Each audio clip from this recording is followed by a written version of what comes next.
enisaocyanao jeso malalo tsatrizao fotona mamizao ianaranay antongotsao izahay izay mpianatrao koambitenenare jeso malalo izahay iaino tsaranao ka irate niavy aminao itoetsabetsakao amponaya koambitenenare jeso malalo izahay iaino tsaranao ka irate niavy aminao itoetsabetsakao amponaya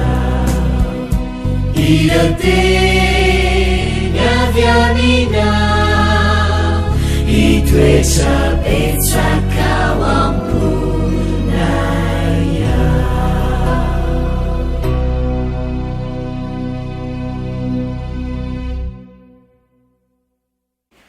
faly miarabantsika tsirairay avindray tonga eto amin'ny lesina ho an'ny tanora zokany isika amin'ity alatsinainy ity manasanao anaraka izany hatramin'ny farany alohan'izany efa dia vavaka isika ry rainay tsara indrindra ho velom-pisaoranao indray izay satria mbola afaka mandinga ny teninao amin'ity fotoana manokana ity nangataka aminao zompo mba mila mifahadisoana isy melika rehetra izay miaino sy manaraka izao fandarana izao ary koa hitaonanay mandrakariva mba ho tia mianatra ny teninao satria izany no afantaranay ny lalana izay tokony ho diavinay ary koa afanay manitsy amin'ny zavatra rehetra tsy mety tononona sy angatany aminaran'i Jesosy amen. Lohatenin'ny lesonantsika androany dia manao hoe lalana miteraka dievitra ao amin'ny Levitikosy. Lalàna miteraka dievitra ao amin'ny Levitikosy. Misy andiny vitsivitsy mantsy izay tena miteraka dievitra ao amin'ny Levitikosy toko 7:20 asaiko ianao hamaky azy eo tokantrano eo izay resaka nilanaovan'i Jehova tamin'i Mosesy. Tsy voatero takatsika avokoa nefa ny zavatra rehetra ao amin'ny soratra masina fa izay tian'Andriamanitra ho takatsika iaina. Tsy midika tsy akory izany fa tsy tokony hiezaka ny hatakatra isika saingy tsy tokony ho kivy na ho menatra koa isika raha tsy mahay ny zavatra rehetra. Levitikosy toko 7:7 ohatra dia manao hoe tandremo ny didiko aza vela ilomy amin'ny hafa karazana noho izy ny biby fiompinao aza fafazanao voan-javatra 2 karazany mifangaroaro ny taninao ary aza mitafy lamba natao amin'ny zavatra 2 samihafa karazana mifamaofao.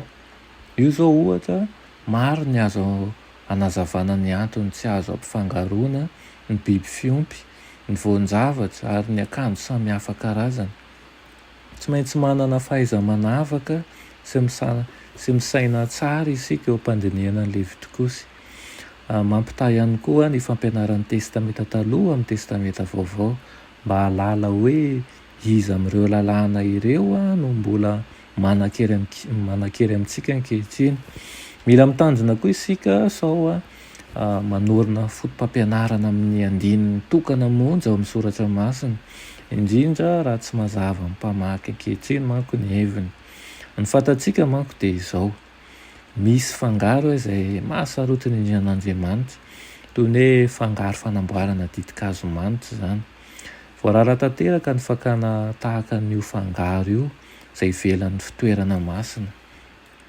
Ny lalàna manjaran'ny fampiarahana ny lamba sasany dia ho fanakambanana ny olona sy hisandoka ny fitafian'ny mpisorona be.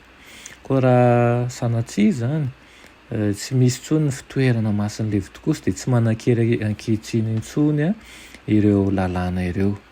Lohahevitra iray izay adikevitra matetika koa ny hoe tokony hanao tombokavatsa amin'ny tenany ve ny kristianina. Tena tokony hanao tombokavatsa tokoa izy saingy amin'ny tombokavatsan'Andriamanitra. Ho faly hametraka an'izany aminao ny fanahy masina ary ny azy dia hiamazava, hiakanto hatrany arakaraka ny hitondranao azy. Asaiko ianao ohatra mamaky ny Korintiana toko Korintianina faharoa toko 7:7 dia izao ny voasoratra eo: eny aseho ho epistilin'ny Kristy izay entinay ianareo, tsy nisoratana tamin'ny ranomainty anefa fa tamin'ny fanan'Andriamanitra velona, tsy teo amin'izany tena vato fisaka fa teo amin'izay vato fisaky ny nofo dia ny fo. Asoanao mihoatra lavitra noho izay rehetra mety ranomainty ataonao amin'ny tenanao izay tempolin'Andriamanitra tokoa izay omeny fanahy masina. Ny antony nanjaran'Andriamanitra ny vahoakany tsy hanatomboka vatsa dia mba hanavahana azy amin'izao tontolo izao. Ho manko ny Baiboly manao hoe: koa amin'izany na mihinana na misotro ianareo, ninonino nataonareo dia atao voninahitran'Andriamanitra izany rehetra izany. Izany hoe ninonino ataontsika na eny amin'ny vatantsika izany dia aoka voninahitran'Andriamanitra izany.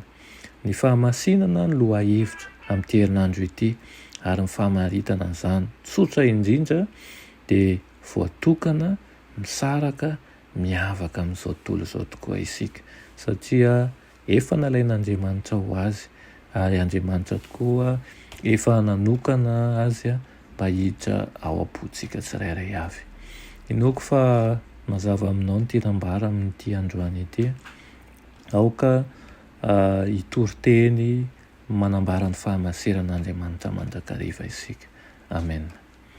Rainay masina tsara indrindra, mbola velom-pisaonana anao izay eny amin'izany teninao izany amin'ity anio ity, dia ampianaro izay tompo ity ny fahamarinana avy aminao, ary aoka ho feno fahendrena avy aminao ka hanaiky ireo toromarika rehetra ireo. Nonina sy angatany amin'ny anaran'i Jesosy. Amen.